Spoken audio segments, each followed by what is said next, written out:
turiza ibihe byiza abakunzi ba Donos 23 TV. Uyu ni umwanya mwiza twahariye kubigisha ibintu bitandukanye kandi byiza bibagirira akamaro mu by'ukuri mu buzima bwa buri munsi. Ni ibintu twiyemeje kuzaza tubaha buri munsi kandi bikabafasha mu mibereho myiza ndetse no kugira ngo tugire ubuzima bwiza buzira umuze n'ubuzima bwiza kandi budufasha kuramba no kubaho neza muri iyi si. Uyu munsi rero nje kubabwira akamaro k'amagi ku buzima bwacu.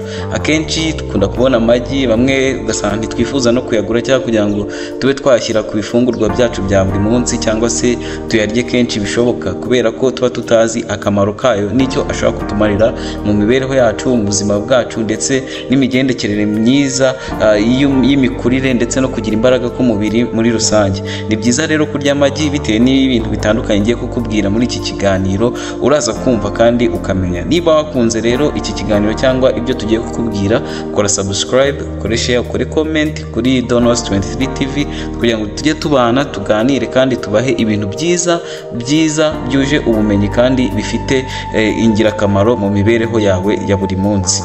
Amagi ni ibiribwa bifite intungamubiri nyinshi kandi bikaba byafasha mu buzima bwa buri munsi ndetse no mu mikurire y'umubiri muri rusange.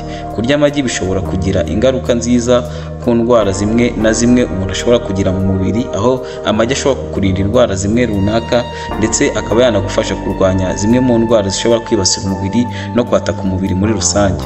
Ikintu cya mbere amagi ashobora gufasha umuntu mu mubiri ni ukugarura intungamubiri zishobora kuba zatakaye cyangwa se umubiri udafite. Amagi ni ingenzi cyane kubera ko ashobora kugarura intungamubiri zitandukanye umubiri ushobora kuba watakaje bitewe n'uko amagi yibitsemo intungamubiri zitandukanye nka vitamine B na minerals nka zinc ndetse na selenium.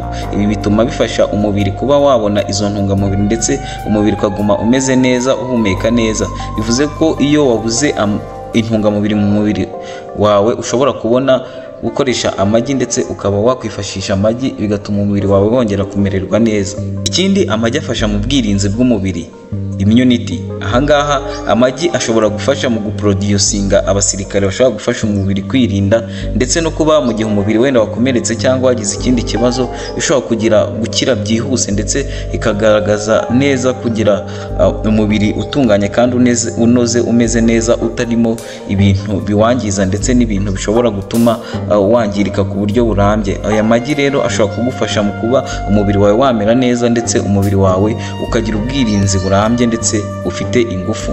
Amagi kandi ashobora gufasha abantu bafite indwara z'imitsi.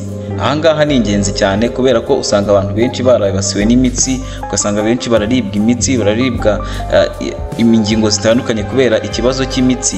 Ahangaha amagi kandi afasha mu mikorere myiza y'ubwonko, aho ushobora kuba ufite ikibazo cyangwa se ibibazo bitandukanye bishingiye ku bwonko, amagi akaba yagufasha cyane gusubiza ubwonko ku murongo ndetse no gukora neza. Ibyo biba bishingiye cyane ku mitekerereze n'imikorere yindi, ibintu bijyanye no kuba wabasha kwibuka ndetse no gutekereza neza ku bintu bishingiye mu bwonko. Aho ngaho rwose amagi aragufasha cyane kandi akagushyigikira ndetse akagufasha kuba wabasha kwibuka ntibibagirwe cyane ndetse ukabasha gutekereza neza no gukemura ibibazo cyane bishingiye ku mitekerereze.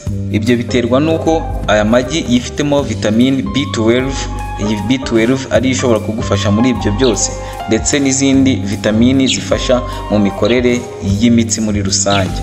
Ikindi kintu gikomeye ndetse nashishikariza abantu barwara indwara z'umutima ko bakwiye kujya barya amagi, nuko amagi afite ibyubaka umubiri byitwa omega 3 bigira ingaruka nziza ku mutima ndetse bigafasha kugabanya ibyago byo gufatwa cyangwa se no byo kurwara umutima ku bantu nyine runaka basanzwe birira amagi. Ariko ku bantu nyine bafite ikibazo cy'umutima basanzwe barwaye indwara z'umutima, ni byiza ko bamanza kubaza muganga kugira ngo muganga abasobanurire neza nimba bikwiye ko bashobora kuba bafata aya magi. Ariko amagi mu by'ukuri afasha umubiri kuba wagira ubwirinzi butuma umutima utatakwa n'indwara zigiye zibonetse izo arizo zose, cyangwa ngo watakwe n'indwara ziri aho ngaho zipfuye kuba zije gutyo ugasanga umuntu arwaye umutima. Ariko akenshi iyo urya amagi ushobora kwirinda ibyo byose bikaba byatuma izo ndwara zitakugeraho.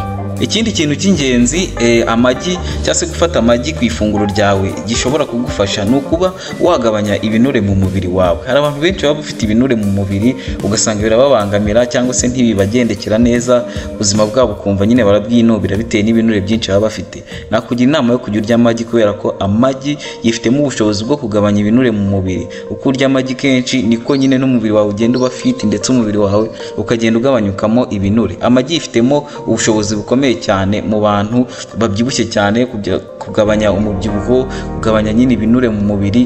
Amagi ni ingenzi cyane, ngushishikariza kuyafata kugira ngo ujye wirinda ko umubiri wawe waganzwa n'ibinure byinshi cyangwa se umubiri wawe ugasanga nyine uhora utameze neza kubera kugira ibinure byinshi, ubushyuhe bwinshi mu mubiri. Ibyo ni byiza rero kuba wakwibuka gufata amagi kubera ko akemura icyo kibazo cyane.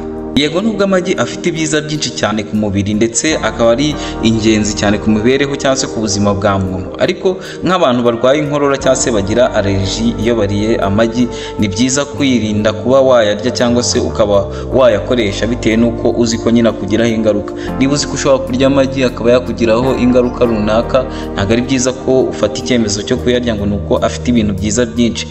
Oya, ahubwo weho menya nimba uyarya ntagutera ikibazo, icyo gihe nibwo azakugirira umumaro. Ariko nimba uzi ko uyarya akagutera ikibazo, byihorere. Ndagushimiye rero wakomeje kubana natwe, ukabana natwe muri iki kiganiro Donos 23 TV. Komeza ubane natwe kandi ukomeze kudushyigikira, ukore subscribe.